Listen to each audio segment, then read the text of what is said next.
Hello दोस्तों, CIB के elective में बहुत प्रॉब्लम आ रही है। बहुत डाउट हो रहा है कि हम कौन सा वाला इलेक्टिव लें।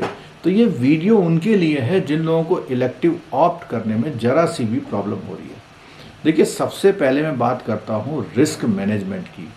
रिस्क मैनेजमेंट आज से पहले ऐसा हुआ करता था कि जिसने भी बीएफएम को ढंग से पढ़ा उसका रिस्क मैनेजमेंट पास हो जाता था और उस बुक का साइज कुछ इस तरह होता था। अभी आईआईबीएफ ने उस बुक का साइज इतना कर दिया, यानी बिल्कुल बीएफएम की तरह कर दिया। तो दोस्तों, अगर आप बीएफएम के पेपर में मॉड्यूल बी और मॉड्यूल डी को छोड़ रहे हैं तो आप बिल्कुल भी रिस्क मैनेजमेंट मत लीजिए। अगर आपको मॉड्यूल बी और मॉड्यूल डी में मज़ा आ रहा है बीएफएम में, तो ज़रूर रिस्क मैनेजमेंट लीजिए। हालांकि पहले 60% तक कंपैरिजन था, अब टॉपिक तो वही है लेकिन थोड़ा सा एक्सटेंशन कर दिया। तो जिसको मज़ा आ रहा है, लिटरली मज़ा आ रहा है बीएफएम के बी मॉड्यूल में, वो लोग रिस्क मैनेजमेंट को ऑप्ट करिए। नहीं तो उसके अलावा उनके पास दूसरा ऑप्शन बचता है रूरल बैंकिंग।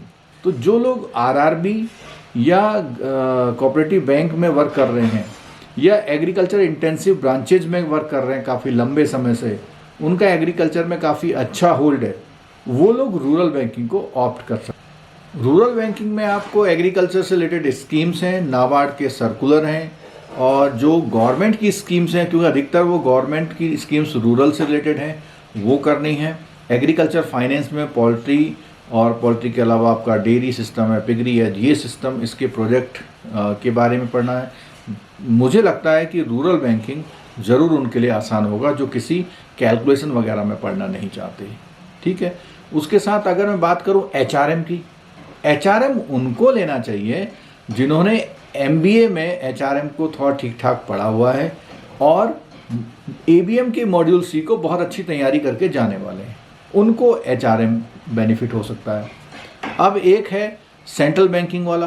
तो सेंट्रल बैंकिंग की अगर मैं बात करूं, सेंट्रल बैंकिंग जो आरबीआई में वर्क कर रहे हैं या इवन जो नाबार्ड में भी वर्क कर रहे हैं, तो उसमें सेंट्रल बैंकिंग यानी आरबीआई से रिलेटेड जो गाइडलाइंस हैं, कंप्लायंस हैं, आरबीआई एक्ट के बारे में है, आरबीआई कैसे रेगुलेट करता है, उस बारे में अगर आप पढ़ना पसंद करना चाहते हैं तो आपको सेंट्रल बैंकिंग का ऑप्शन ले लेना चाहिए।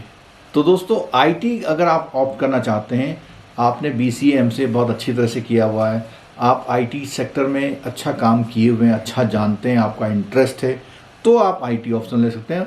और आईटी का ऑप्शन आपके किसी भी पुराने जो आपकी बुक्स हैं उसमें कोई कॉमन उसकी वो नहीं है चैप्टर्स, वो सारे चैप्टर नए हैं। तो दोस्तों, ये वीडियो आपको कैसा लगा?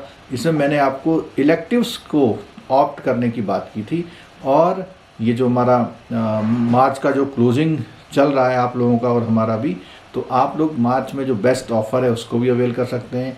अगर आप फ्री लाइव क्लास लेना चाहते हैं तो हमारे मोबाइल एप्लीकेशन को डाउनलोड कर लीजिए। उसके स्टडी मटेरियल सेक्शन में जो भी लाइव क्लासेस होती हैं उनके लिंक वहाँ प्रोवाइड किए जाते हैं, तो इससे आप फ्री लाइव क्लास भी ले सकते हैं। और अभी जो ऑफ़र में है, ऑफ़र में अगर आप लेते हैं तो बहुत ही कम प्राइस पे आपको कोर्स अवेलेबल हो सकता है, और बहुत जल्दी हम लोग एक क्रैश कोर्स भी लॉन्च करने जा रहे हैं, तो उसके लिए आप कांटेक्ट कर सकते हैं।